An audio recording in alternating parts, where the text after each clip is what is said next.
Karong adlaw ako ipakita sa inyo ang update karon diri sa overview Quezon Bukidnon tungod kay gabi na nahitabong landslide diri.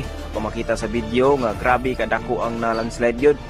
Sa 6 lanes ang nabilin murag 2 lanes na lang no. Sa pagkakaron gi-close gid nilang dalan no. Bawal pagid moagi ang mga dakong sakyanan or bisan pag motor. Then kung magmotor ka pwede ka magiskilid pero itulak lagi nila. Dayon kung gikan kas Davao yan sakay kag bus kinahanglan nimo mo transfer or mo baklay. Kaya sa pikas na igahulat nga bus pod para mo hatod padulong sa Cagayan or kung gikan kas Cagayan nga madto kas Davao napo kay masakyan nga bus kung ana po pikas nga imong transferan or dito ka balik sakay para makaabot ka sa imong padulungan. Sa pagkakaron padayon pagyapon ang retrieval no sa mga nahulog nga mga sakyanan. Sa karon na nakita nga babao pero wala pa gyud idea kung pila gyud kabuk nahulog gabi Sa mga nagbiyahe nga moadtog Davao or Cagayan amping itang tanan. Mao ning update karon diri sa overview og palihog og share ni nga video para daghan makita.